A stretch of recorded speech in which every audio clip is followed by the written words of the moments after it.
he's had that game like forever and hasn't played it. And it's like first edition, like old box. Boy, is that game ugly. I hope you guys got the special edition because I bet it's going to improve the game.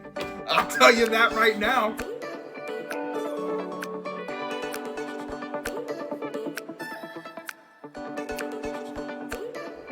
Hey, I'm Devin. And I'm Mary Kate. And we're picking up pieces. A channel all about board game pieces. And how to pick them up. And in today's video, we're going to be telling you all the games we played in April.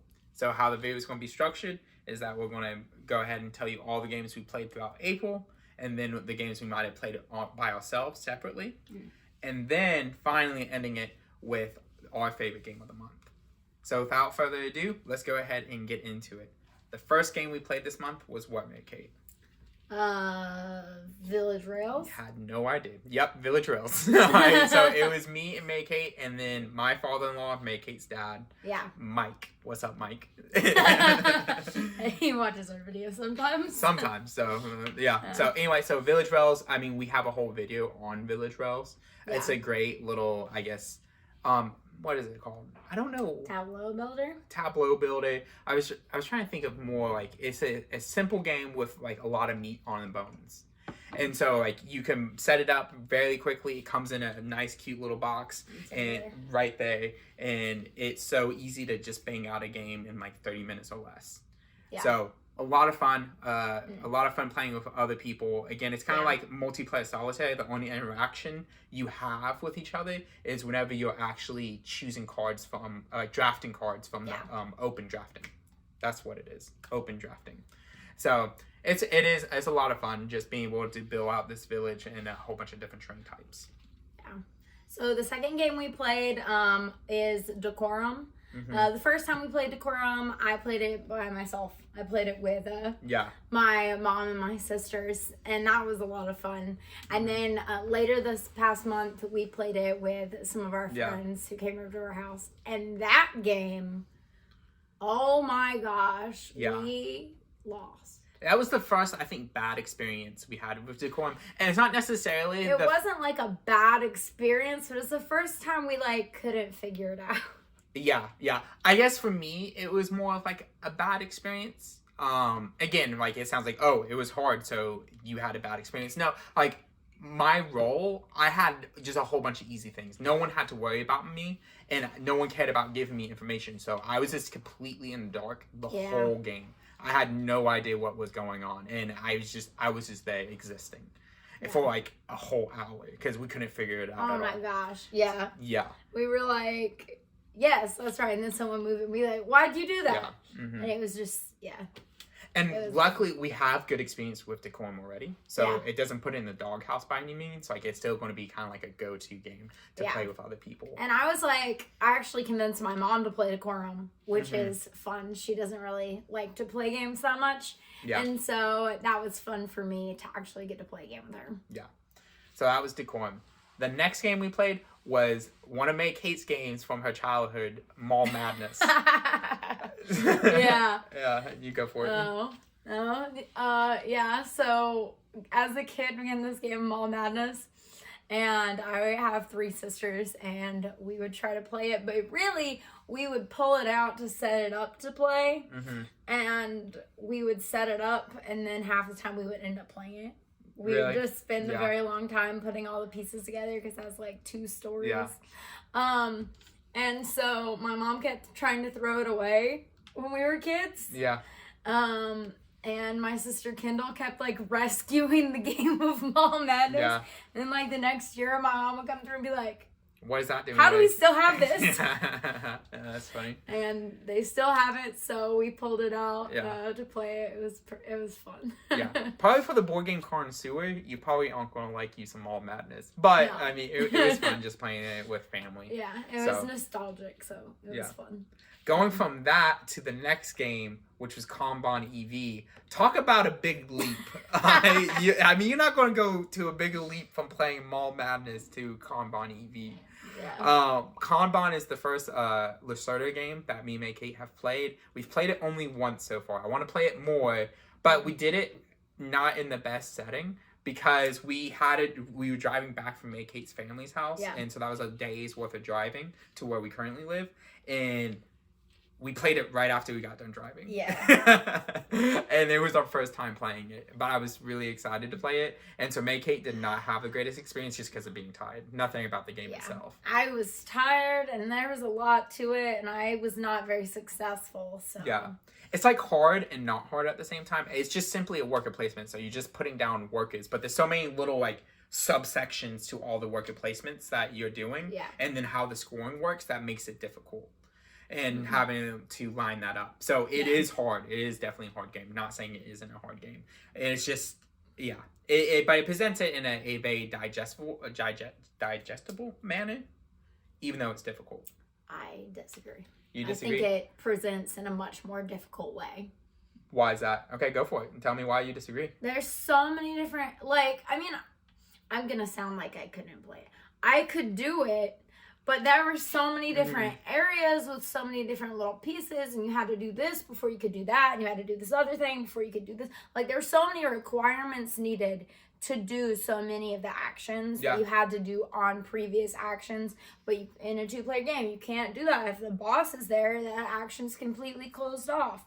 Yeah. And then if the other person's there, well, you can't go there either. So it was just like, it looked, and on first glance, like, starting it was a lot more overwhelming, especially after all the setup and everything. It is a lot of setup. Just, like, I could play, like, I mean, we'll play it again. We have the game. Yeah. Yeah. But being tired and then it being, like, such a huge setup. Yeah. And then it's so much stuff. It was just like, Tim was like, oh, this wasn't as bad as I thought it would be. And I was like, the heck are you talking about? So, again, this is not a game to show somebody who doesn't know board gaming at all. I'm not saying it's an introductory game. It's not a mid-weight game. It's definitely a heavy game. But I think it is digestible, like, because it's only, all you have is, like, 6 different actions. And then you just have to do those actions in particular order. But it is difficult, so I'm not saying it's hard. We just might disagree. Yeah, we disagree. Yeah. So, again, not trying to say it's an easy game. So I'm not trying to say that it is hard. Said that. I've said it, but I just don't want people to be coming at me like, oh, he's trying to say this is easy, and this guy obviously plays board games. Yeah, and it's like, no. Humble brag over here. Yeah, that's not my intention at all. It is a little bit to digest for sure. So going from that to then Evadale, our next game, which people would consider that maybe on that intro middleweight game. Yeah. I enjoy Evadale more than Devin. Yeah, so my big complaint with Evadale, which I actually, in some games I enjoy, this game for some reason, in Evadale I don't really enjoy. I feel like I'm not playing the game, rather than the game playing me. So what I mean by that is that every single time I do an action, I'm just doing what the game presents as the best action to me. I'm not really feeling like I have these big moments where I'm like, oh, I came up with this like really huge play that got me a ton of points. Like, no, the game just presented it to myself. It's whatever cards I draw and then whatever is presented out in the tableau.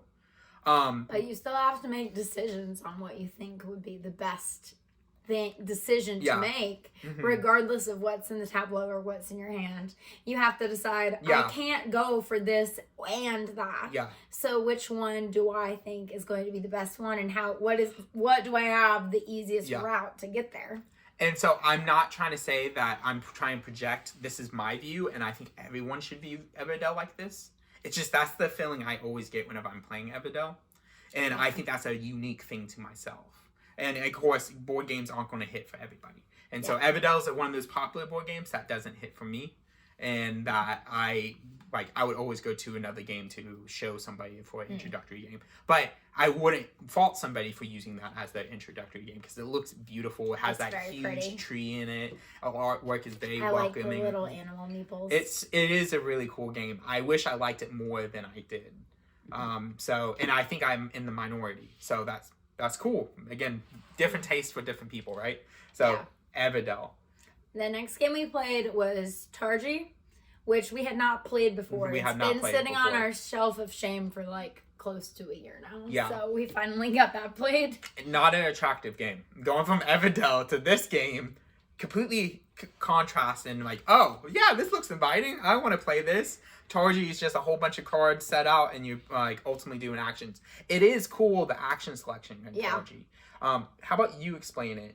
So you basically have a grid of cards out in front of you, and you have 2 workers, and you place them at 2 different spots. One like on the up and down, and one on the side to side. And it's more than 2 workers because you get more than 2 actions. It's 3. It's 3 workers, yeah. You have 3 workers, and you get the action that's at the card where the lines intersect. Yeah. So you just have to imagine an imaginary line of you working on your left side that you have going straight across, and then working up top. That intersection point right in the middle is the action you get to do, which is really cool. That is a cool little mechanic. And so you get an action or a bonus from where on the outside you put your worker, and then you get that, and then you get to either get the resource card or put down the resources to play the card that lines up within the middle. Yeah. So it's pretty fun. Targi is a game I would need to play again. So whenever I'm initially learning how to play a game, or I start playing a game, I am bad. I'm always going to start off bad. It's very few times in between where a game just naturally clicks for me. But once I get the game, it's like I'm on the ground. I'm able to do it. It's always false hope for me. I always beat him the first game we play, and then I always lose later. Every single time, I'll win the first play of a game, and then from there on out, I'm probably going to lose most of the time. So, since we only played Targi once, I need to play it again. Again, it has no bells and whistles on it, which your boy loves him some bells and whistles. And so, like, it's going to be hard to get to the table again. Not because it's hard to set up, but the length of it, it takes like an hour to play for 2 people, which it doesn't bother me, but I already have some other games I probably would rather play that's more attractive to look at, that has more, like, different types of mechanics, even though this is a very interesting mechanic in Targi.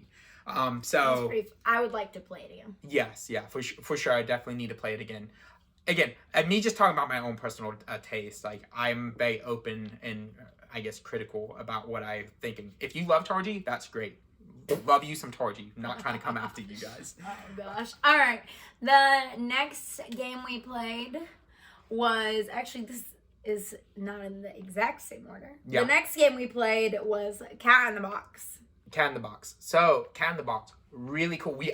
Is it the game we played most of? It's pretty much almost the game we played the most of. Cat in the Box, got that while we were visiting Make Hate's family. Yeah. Really cool trick-taking game where it has area control in it. It is really fun. I really enjoy that game. I like trick-taking games in general, and Cat in the Box was a really enjoyable rendition of a trick-taking game. I just love the concept of everybody's cards in their hands. You don't have the same suit. Like, they all are suitless. They all are just black cards, and then they don't become a suit until you play it down in front of you, where it has like green, yellow, blue, red. And once you pick one of those suits, that number in that color is done for the rest of the game. So even though somebody else has a 6, and if you already put down a 6 red, they can't claim that as a 6 red anymore because it's out the game. Because it's all based off of the Schrodinger's cat, where if you put a cat in the box and then you put poison in that box, you have a mechanism that sets off poison 50% of the time every half hour. Every half hour. How do you know if that cat's dead? Well, you don't know if the cat's dead until you open up the box. And so in that moment, the cat is 50% alive, 50% dead. According to quantum physics. According to Schrodinger and this experiment. Again, I think it's a bunch of baloney. I believe, like if a tree falls in the forest, does it make a sound? Yeah, it makes a sound. Just because I'm not there to hear the tree doesn't mean it doesn't make a sound. You know what I'm saying? Or if just because this cat, it's dead in the box. If it's dead in the box, just because I can't see it, I don't understand. There's truth out there, people. But the cards in your hand are not a suit until you play them. Yeah, I love the concept. It's really cool. And also, I love the idea of the Shonen and his cat. It is a cool little discussion started. We played this game with loads of people. We played it just the two of us. We played it with some of our friends from church. We played it with Devin's family. Like, we played this game all over the place this past month. Yeah, so definitely recommend getting it, especially if you are experienced in trick taking and you want something new. So Cat in the Box, going from that to Castles of Burgundy. Castles, you guys know how much I love Castles. We finally played the physical edition. We went over to a friend's house, Alder, and we played with him, and he's had that game like forever and hasn't played it. And it's like first edition, like old box. Boy, is that game ugly. I hope you guys got the special edition because I bet it's going to improve the game. I'll tell you that right now. By now, we all know that Devin loves him some good artwork on a board game. I mean, if you make it a board game in this day and age, how is it going to set apart? But he didn't make the board game this day. I know. But it makes it difficult. So play it on BGA, BoardGameArena.com. Link below. Just kidding. Not going to be below. I ain't doing that work for you. But we love to play this game on Board Game Arena. So fun. Oh my gosh, yeah. But, so yeah, it was fun to play it in person. But we were definitely like, what's that ability? Yeah. What's that place's ability? Yeah. And it was fun. Mechanically, the game like sings. It's so good. I love me some Castles. It's so high up there on my list of like my favorite games of all time. And I was so excited, so pumped up to play it. And the whole time I'm playing it, I was excited. I'm like, boy, is this ugly, man. So, oh god. Castles of Burgundy, love it. I got last place. You did. I don't usually lose at Castles, and not only did I lose, I got destroyed. Yeah, you did. Castles got destroyed. A game I usually win. A game that I don't lose at is Raglands, where Kate actually didn't play this one. I played this one with Alder whenever we went over there. Didn't lose it. I mean, undefeated. I need to make myself a championship belt, and it just says Raglands on it. I mean, you know, there needs to be a championship, and then I need to get invited to it. They need to pay my trip out there to represent, and then to destroy everyone. You know what I'm saying? No? Okay, well, that was Raglands. All right, so from Raglands, we played Raw. Which was not our game. It was Alder's game, and it was fun. Oh my gosh, that was a fun game. We played it with him, his wife, and one of his kids, and oh my gosh, it was a blast. Played it, and it was like instant, like magic. Like the communication you have with other people, and you just throwing down that guy. He's like, boom, we're going to do an auction. It was so fun. I was not expecting liking it a lot. Another game that the artwork they improved on makes it better. More artwork means more better. All right. Definitely recommend some Raw, especially that new edition. Then she's like, Devin, you fool of crap. Cracking me up today. Raw, love me some Raw. I'm gonna get it. I didn't pre-order it, and I'm gonna get it whenever it comes out. I mean, it automatically went up to like Grail game status. I think we're gonna have a video on our top 5 Grail games. That might be on there. Because I really want it a lot. And it's going to be easy to get once it comes out. Because it's been so hard to get for so long. And that reprint, oh my goodness. Raw was so fun. And I don't have an auction game. Like, we don't own an auction game currently in our collection. Yeah. So, man, I can't wait. I want it so bad. All right. The next game is the game that we played by far the most. Unmatched. I mean, we've done, that's starting to become the game we have the most content on in our videos. But, it's just so easy to get to the table. It's fun.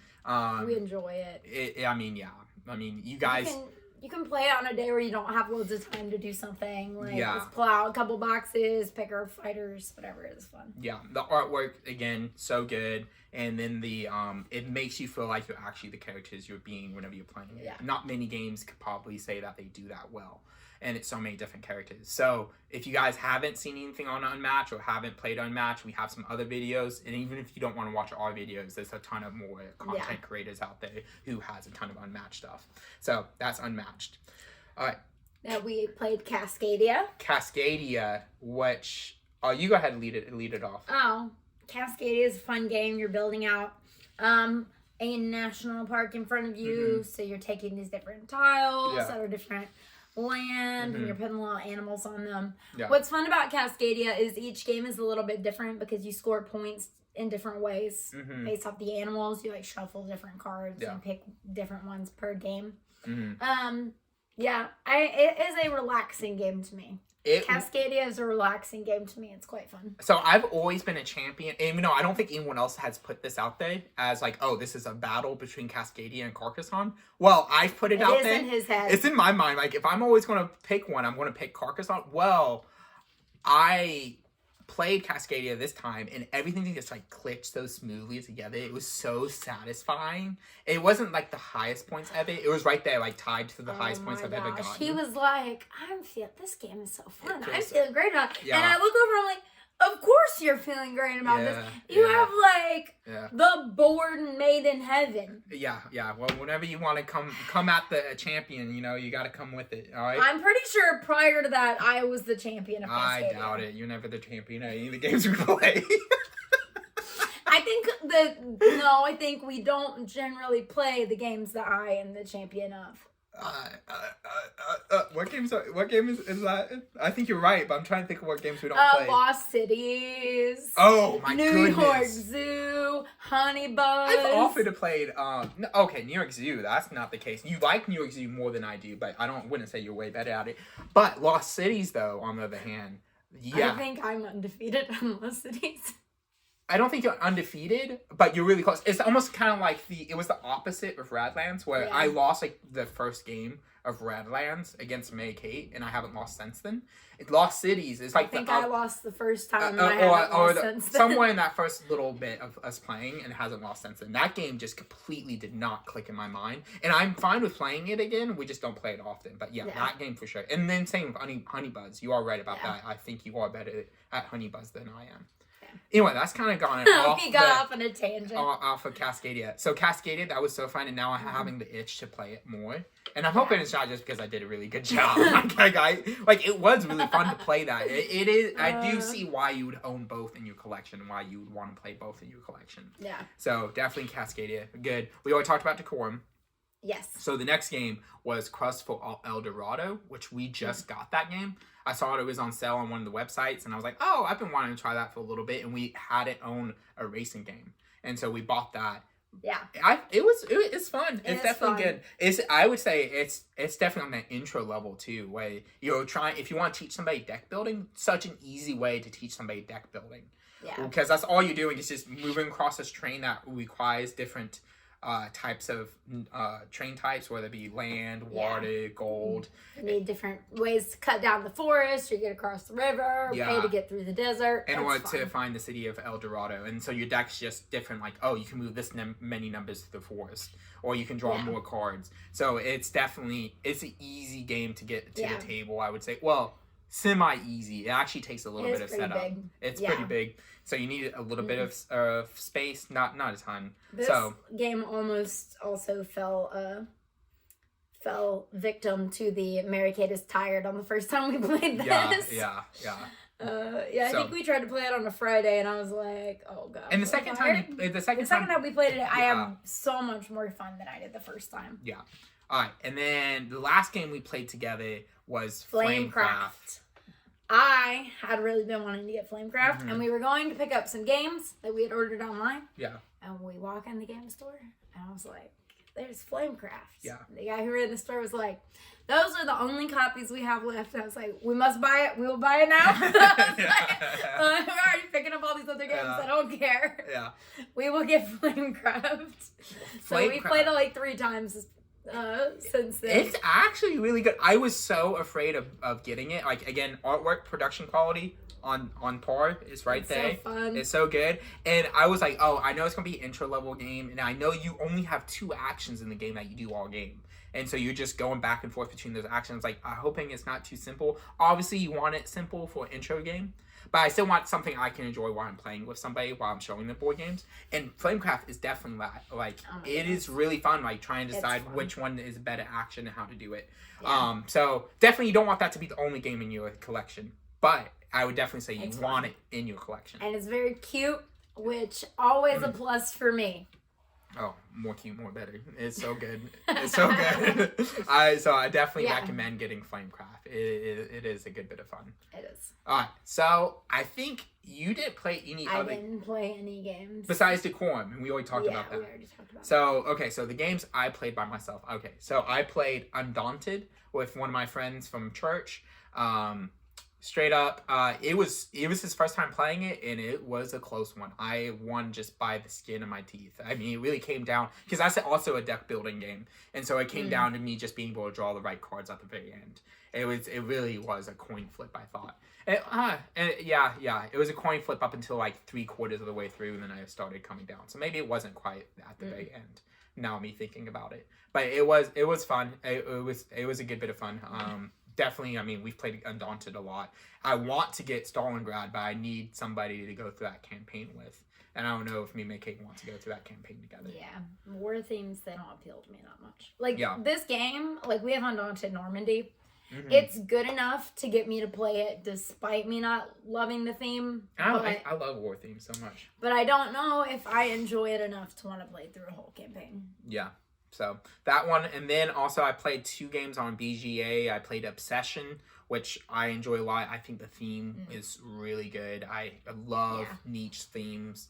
And we have this game. Yeah, we actually own it as well, not just on BGA. But I played it with Sam McDavitt. I think that's your last name, Sam? From the McMeeples, which, okay, so they, so he's trying to start up a board game publishing company. Why was that difficult to say? And so I met him through like Foster Meeple or Discord, and he great guy. And so we played this game together. It was a lot of fun. His wife absolutely destroyed me and him. And then we also played Knittedly. Say it for me. Knittedly. I cannot pronounce that. I don't know what's going on with that. And that's another game where I pit it against a game that I don't think anyone else is pitting it against. So Devin is like, these 2 games compete. So this and Raw, I'm like, okay, which one do I like more? And I love Raw so much more. I think Nid, I'm going to just call it Nid, is good. It's fun. It's more mechanical. Like, you have to worry about more things. But Raw is just more streamlined, which I enjoy, and it leads to more table talk because you don't have to think so hard. And I think that's what I want out of that game. But I could, again, see the argument of owning both because they both, again, that more mechanical sense, maybe you're feeling that day, or maybe you want more like play and interaction and more table talk. And so I enjoy the table talk. I want big moments whenever I'm playing games, and whenever you can have table talk in games, that leads to big moments. So, I like Raw so much. Talked all about this. Brought up Nid just to talk about Raw. So, I got destroyed. Again, that was a game that I haven't played in like over a year. And so, it was like me relearning a game. Again, if I'm playing a game for the first time, I'm going to get destroyed, and I did get destroyed. I didn't stand a chance. So, thanks, Sam. Appreciate it, big guy. All right, so that was some of the games we played. What was your game of the month, man, Kate? Well, I thought I knew what my game of the month coming into this video was, and I think I changed it. Did I convince you one way or the other? No. Okay. Alrighty then. What was it? I think my game of the month was Cat in the Box. Really? Okay. Were you thinking Flamecraft? I was thinking Flamecraft. I definitely thought you were going to pick Flamecraft. Oh, yeah. Before we started this video, I was like, Flamecraft is my game of the month. Like, I was just so excited to get it, and I've been so happy to play it. But talking through all the games and remembering all the times we played Cat in the Box, like, that is a good game. I really I love hand management in games. I've come to realize, and I like the hand management in Cat in the Box, and how you get to like pick the different colors, and it adds like a whole other layer to it. It's a very fun game. I really enjoy it. Okay, so mine came down to 2. As you can expect, one of them was Raw, and then the other one was Flamecraft. So, the thing that they both have in common, I will pick one. Stay tuned 10 seconds later. Stay tuned. All right, so, so the thing that I realized that's the same between both of them is that those were games that I did not have high expectations for. And then they just completely smashed those expectations, which any type of content, media, you go into expecting something like going into a movie, completely unexpecting it and loving it. Oh, that's exactly what I got from these 2 games. But Raw was like, I was able to experience that with like more people at one time because we had a full 5-player game. And so that was really fun. But Flamecraft, I would say, is a close second. So Raw's first, then Flamecraft, right, nipping on its heels. But definitely Raw. I want Raw. I gotta get me some more Raw. so anyway, guys, I think that's our video. So more importantly, though, we value all of you. And if we had the chance, we'd love to play board games with every single one of you. So see you guys. Bye. Bye.